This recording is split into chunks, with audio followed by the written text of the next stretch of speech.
La paix sur vous les Rajouls, j'espère que vous allez bien. Cette vidéo vous trouvera en forme, en santé. Donc aujourd'hui on va attaquer, donc après l'introduction d'hier, on va attaquer la première vidéo donc sur muscle ta digestion.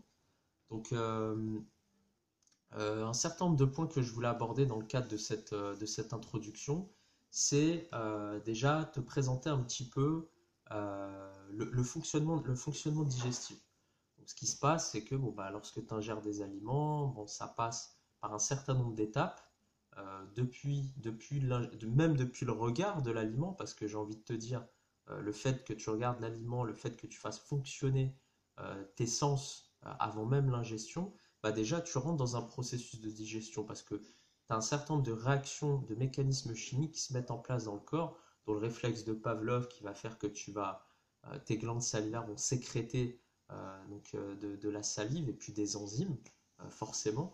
Donc c'est pour ça qu'on dit c'est sympa de cuisiner, etc. Parce que déjà, tu commences déjà le travail digestif lorsque tu cuisines. Voilà, tu sens, voilà, avec ton odorat, tu goûtes, donc tu commences à t'imprégner des saveurs, tu observes, tu dresses ton assiette, etc. de manière à ce qu'elle soit visuellement attrayante. Donc tout ça, c'est important. Donc ça, c'est la première étape. La deuxième étape, c'est que tu vas mettre les aliments dans la bouche. Donc forcément, ils vont se mélanger avec les enzymes, la mastication. On va revenir sur tout ça longuement dans le détail dans les différentes vidéos. Et puis, donc tes aliments vont passer par l'œsophage, par l'estomac. Donc l'estomac fonctionne un petit peu comme une pompe.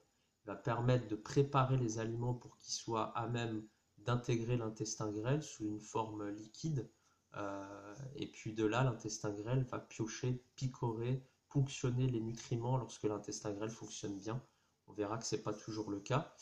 Et puis ensuite, tout ce qui va rester de manière quasiment liquide va intégrer le gros intestin. Le gros intestin va ponctionner l'eau pour assécher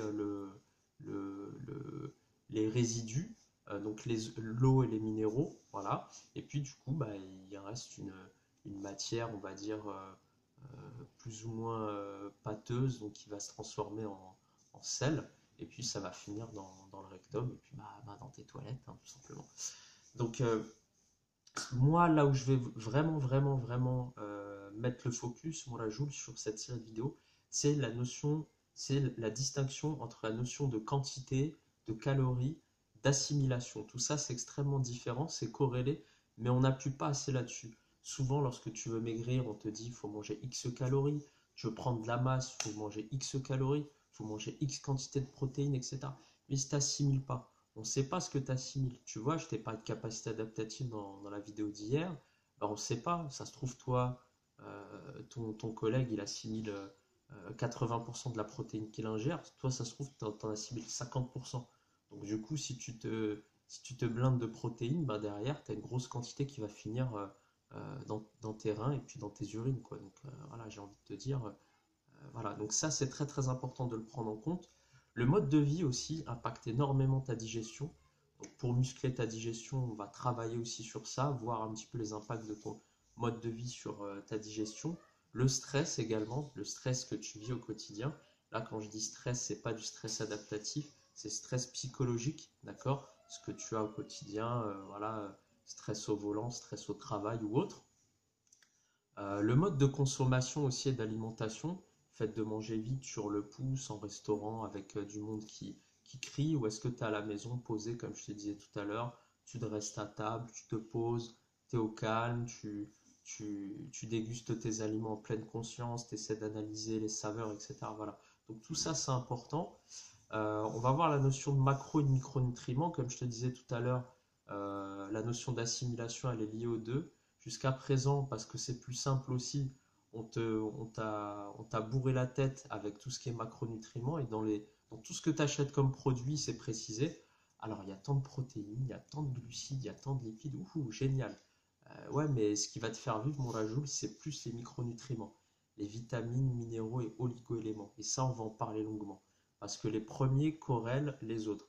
Si tu n'as pas suffisamment de contenu vitaminique, d'oligo-éléments et de minéraux dans ce que tu manges, les autres, enfin, les macros, c'est des briques vides, d'accord?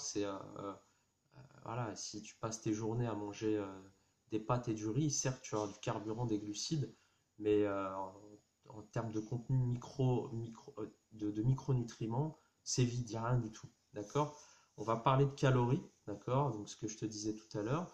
On va parler de quantité, parce là encore, on est voilà, prise de masse, on te dit vas-y, bourre-toi, mange, mange, mange. Jusqu'à présent, on te disait même, tu as encore des sites internet qui te disent, pour tous ceux qui sont considérés comme hard gainers, c'est-à-dire, je ne sais plus quel professeur avait fait cette observation sur les ectos, les mésos, les endos, c'est-à-dire ceux qui sont vraiment maigres, qui ont du mal à prendre de la masse, ceux qui sont un peu plus musclés et qui ont une facilité voilà, ils font deux trois séries et tout de suite ils se retrouvent un petit peu plus costauds.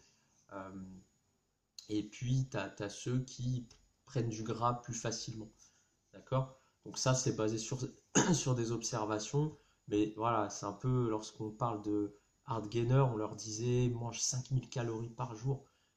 Tu fais un peu comme ce qu'on fait, lorsqu'on fait du gavage d'oie, qu'on fait du foie gras. C'est du foie gras de canard, c'est un peu n'importe quoi. Tu vas pas du tout booster ta capacité digestive. Et là, au contraire, tu vas aller au-delà de ta capacité adaptative et tu vas complètement massacrer ton système digestif. Ça aussi, on va le voir dans le détail. Et puis, bah, à la fin, ce qui va vraiment vous intéresser, je vais voir comment je vais le faire. Soit ça va être par vidéo, où là, je vais te donner des outils directement par vidéo. Soit à la fin, je te ferai une vidéo à la fin, où là, je te détaillerai les différents outils pour muscler ta digestion. Bon, là, je te souhaite une excellente journée. Je souhaite que cette journée soit profitable. N'hésite pas à me donner à me poser tes questions aussi dans le cadre de dans le cadre de cette introduction. Qu'est-ce que tu as comme interrogation par rapport à la digestion? Peut-être que tu rencontres des problématiques, voilà, tu fais de la musculation ou non, du sport de haut niveau, etc. Tu es marathonien ou tu as des problèmes aussi, des maladies, des pathologies digestives. N'hésite pas à mettre tes questions, tes commentaires en bas. Je te souhaite une excellente journée. Je souhaite que tu réalises tes rêves et puis je te dis à demain pour une autre vidéo. Passe une bonne journée. Ciao.